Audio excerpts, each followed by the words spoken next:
Do you have a go-to wine? You know, a wine that you go to if you're on your way to a party, or a wine that you go to when you're having your special spaghetti dish. On this episode, I'm going to tell you how the whole concept of go-to is all in your head, and it's really not a thing at all, because your go-to wine last year may have the same label on it this year, but it is not the same wine. Why is that? Things change. We're going to be talking about changes in the wine world and so much more on this episode of The Average Wine Enthusiast.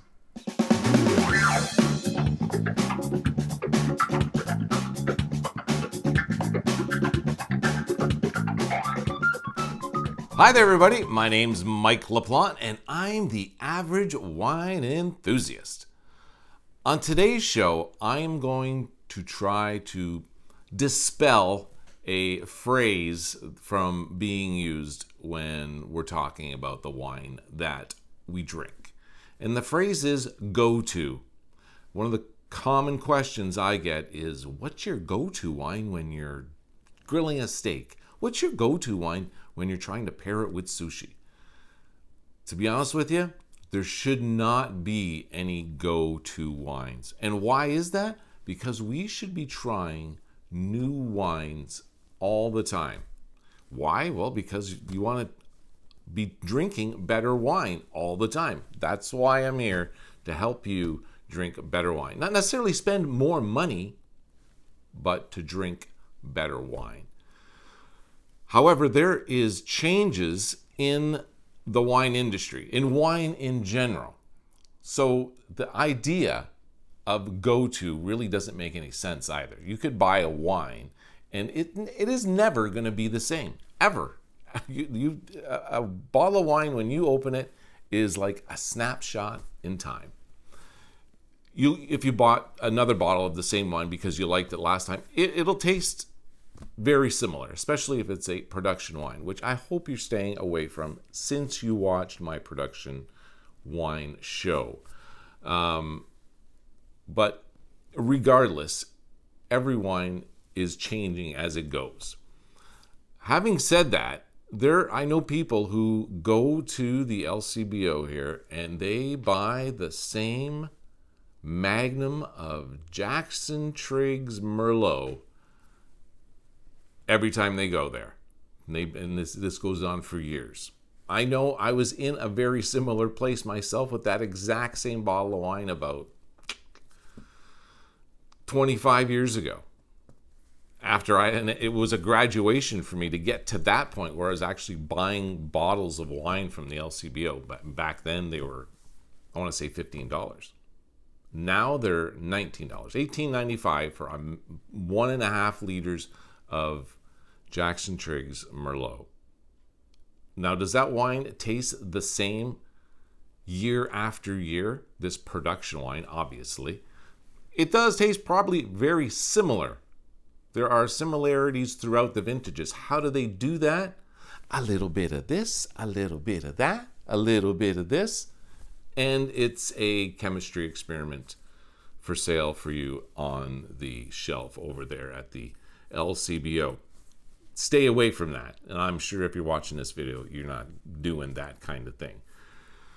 But there are other changes that are taking place in the world of wine that I want to discuss to let you know that you should not have a go-to wine. If you buy a wine, you like it, go ahead and buy a couple more bottles. Buy 6, and drink them in a relatively quick period of time. No, if they're cellar worthy, obviously you want to keep those for a long period of time.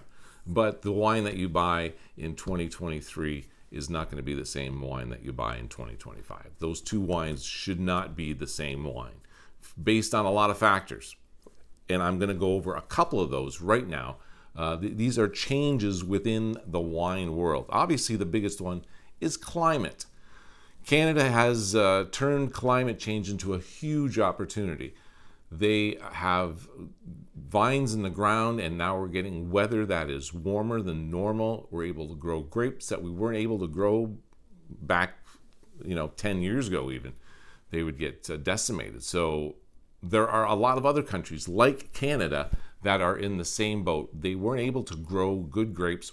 Obviously, you don't make very good wine if you don't grow good grapes. But now they're having a field day with this. Whereas places like Napa, Burgundy, their wines are priced through the roof, but yet they're having a hard time growing their grapes in a sustainable way.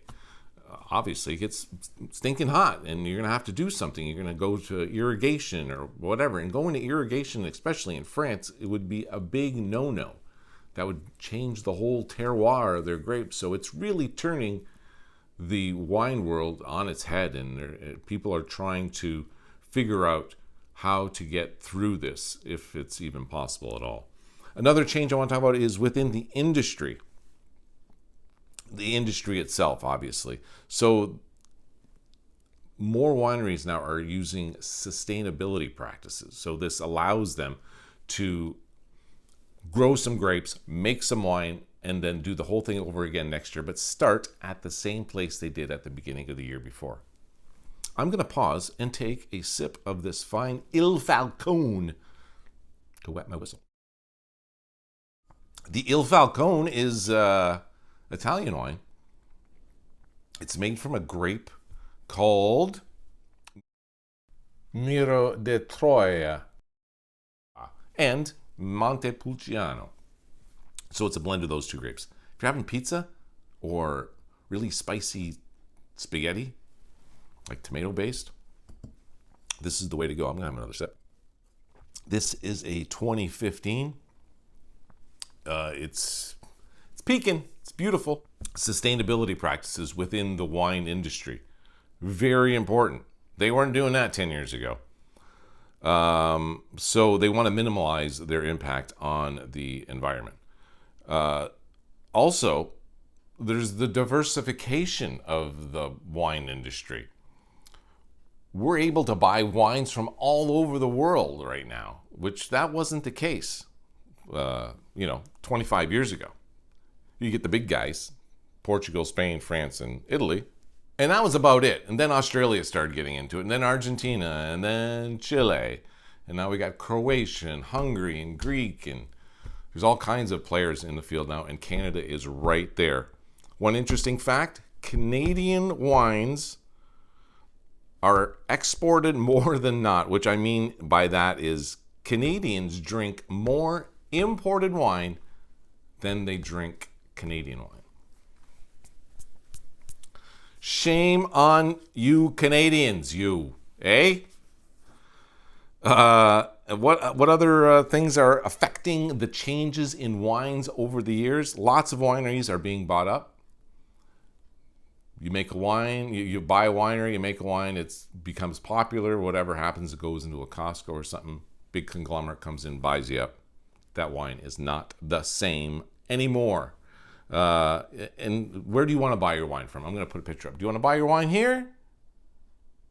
Or do you want to buy your wine here or from here? One place makes a lot more wine than the other.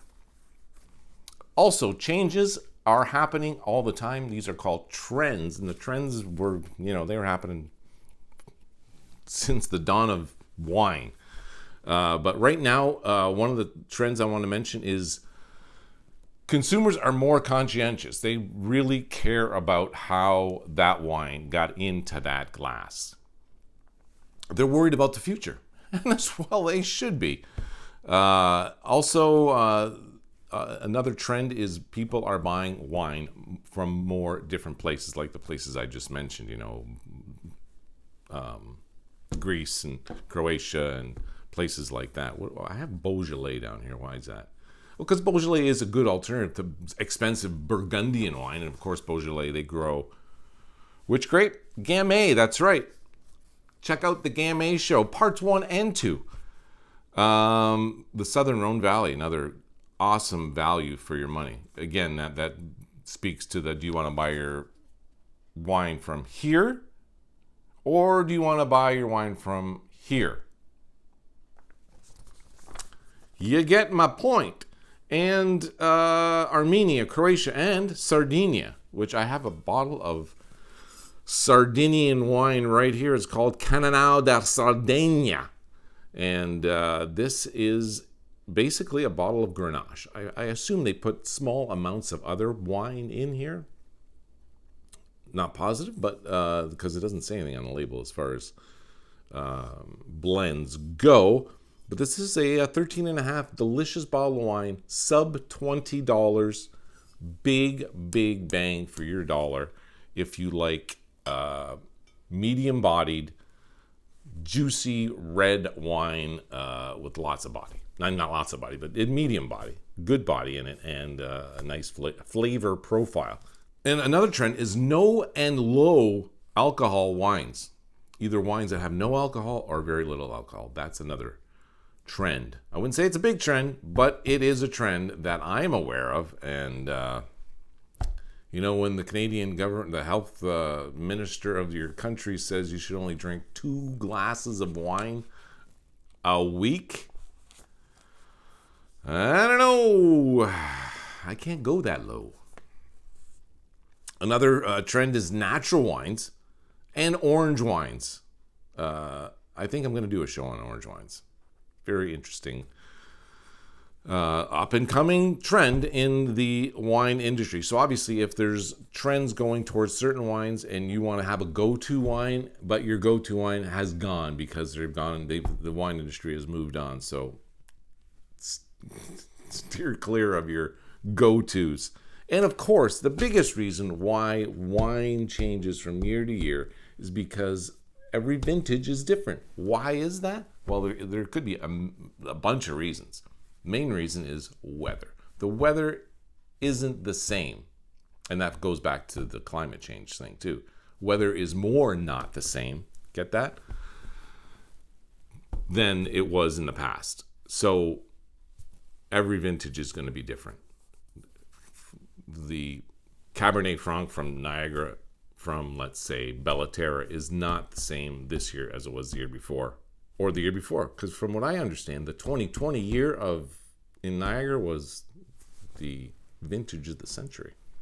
So those are the wines to pick up, which are coming out now or very soon. I guess that's going to do it for this show. Lesson learned, don't have a go-to, at least not for a very long time. A month, 3 months, maybe. Anyway, I would like to thank you for watching this show and staying subscribed. If you have any comments, leave them down below. And if you have any friends who are into wine as much as you are because you're watching a YouTube video on wine, let them know about the Average Wine Enthusiast. Also like to thank the Big Organ Trio for letting me use their music on the show. I guess that's going to do it for now. We'll see you on the next episode. My name is Mike LaPlante, and I'm the Average Wine Enthusiast. Salute!